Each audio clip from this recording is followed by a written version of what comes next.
अस्सलाम वालेकुम, कैसे हैं आप लोग। आई होप कि आप लोग बिल्कुल ठीक होंगे, खैरियत से होंगे। और आज का व्लॉग मैं शाम को स्टार्ट कर रही हूँ क्योंकि दिन भर का काम वगैरह करके मैं थक गई थी और इफ़ू को मैंने मालिश किया तो वो भी सो गई और मैं उसको सुलाते सुलाते खुद भी सो गई। तो ऐसा ही होता है जब हम बच्चों के साथ काम करते हैं, घर संभालते हैं ना, तो हमें भी थकावट हो जाती है और हम भी सो जाते हैं।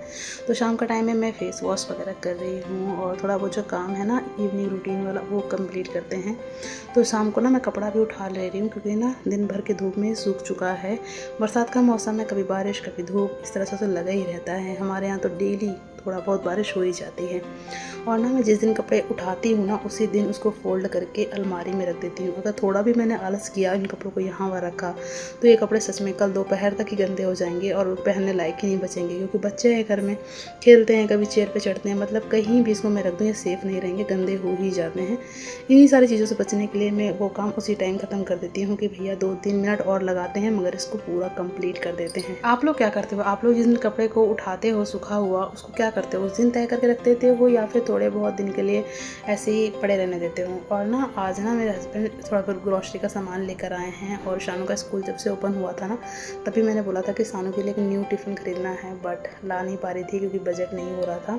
तो आज जब बजट हुआ तो मैंने सोचा कि इसके लिए ले आएँ। और ना इसके 2-4 शूज़ जो थे ना ब्लैक वाले वाइट वाले सब थोड़ा थोड़ा फट गए थे और जब भी ये स्कूल जा रहा था ना बारिश की सारे पानी इसके पैरों में लग रहा था, भीग जाता था पैर। तो इसीलिए ना इसके लिए नए शूज़ भी लाने थे। बहुत दिनों से हम लोग सोच रहे थे कि ले आएँ बट ला ही नहीं पा रहे थे।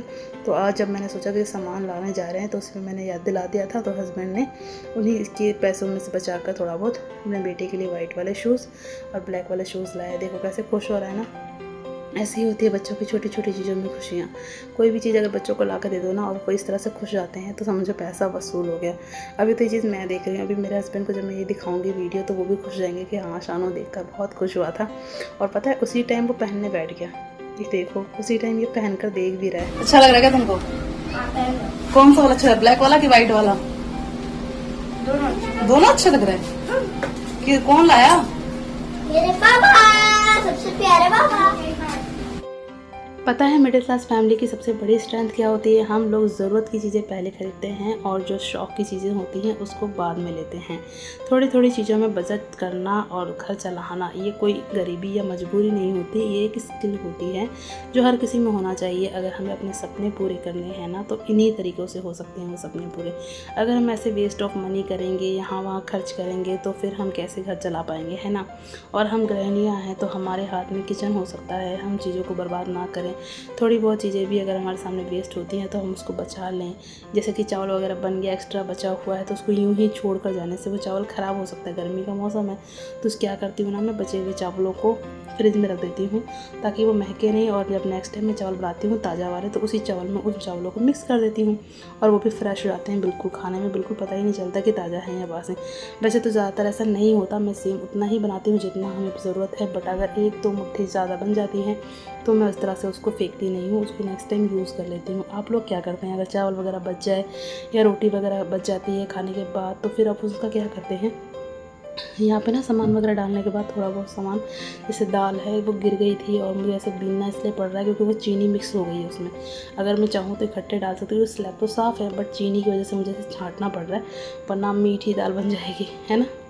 तो मैंने यहाँ पे सारा सामान डाल दिया था और जीरा काली मिर्च भी मैंने आज मंगवा लिया था क्योंकि जीरा काली मिर्च भी ना ख़त्म हो गया था। एंडिंग पे ही चल रहा है हमारे घर में ना, जीरे का बहुत ज़्यादा खर्च होता है, काली मिर्च का तो थोड़ा कम ही होता है क्योंकि दाल ना तड़का हम लोग जीरे का ही लगाते हैं मसूर की दाल में। और सिंपल तड़का रहता है क्योंकि बेबी को फीड कराना रहता है तो ज़्यादा हम तड़क भड़क वाले मसाले तो खा नहीं सकते, तो जीरे का ही तड़का मारती हूँ। इससे थोड़ा सा अच्छा महक आ जाती दाल में और कुछ नहीं है। तो इसीलिए आज जब मैंने बोला था तो वो ज़्यादा ही ले आए थे तो इसलिए मैंने बची हुई चीज़ों को ऊपर रख दिया कि फिर जब ये ख़त्म हो जाएंगे ना तो फिर वापस से इसको भर लूँगी। एक साथ सब कुछ भरना नहीं चाहिए, थोड़ी बहुत चीज़ें बचा कर रखनी चाहिए। जैसे कल आई थी चाय पत्ती तो मैंने चाय पत्ती भर दी थी और थोड़ी जो चाय पत्ती बची हुई है उसको मैंने अलग से जगह पर संभाल कर रख दिया। जब ये ख़त्म हो जाएगा डिब्बे में तो फिर मैं उसको दोबारा से फिल कर दूँगी, है ना। और यहाँ पर ना सिर्फ कपड़े धोने के साबुन है क्योंकि निरमा वगैरह मैंने ऊपर रख दिया है पहले से ही, हार्पिक भी मंगवाया था वो भी मैंने ऊपर रख दिया है। और हम मिडिल क्लास फैमिली की ये भी प्रॉब्लम होती है कि हमें हर चीज़ ऑफ़र में चाहिए होती है, और इकट्ठे सामान लाओ ना तो दुकानदार भी थोड़ा रेट कम कर देता है, थोड़े बहुत पैसे बच जाते हैं, इसीलिए मैं इकट्ठे इसी तरह सामान मंगवा लेती हूँ। चलो भैया, किचन का सारा काम तो समेट लिया मैंने। अब शानू का मदरसे जाने का टाइम हो रहा था, तो शानू तैयार हो रहा है फटाफट, और मैं सोच रही हूँ कि उसको जाने से पहले थोड़ा सा आम वगैरह कुछ खिला दूँ, क्योंकि भूखे पेट कभी भी बच्चों को ना बाहर नहीं भेजना चाहिए, कुछ खा के घर से निकलना चाहिए। तो शानू ने भी हाथ धो लिया, जूता वगैरह पैक करके रख दिया है, और अब हम माँ बेटे अच्छे से बैठकर आम खाएंगे। आपको मेरा ब्लॉग कैसा लगा? अगर अच्छा लगा है तो वीडियो को लाइक कर दो, चैनल को सब्सक्राइब ज़रूर कर दो, और हाँ, कोई कमी हो तो कमेंट ज़रूर करना, और कुछ अच्छा लगे तो भी कमेंट करना। Thank you so much.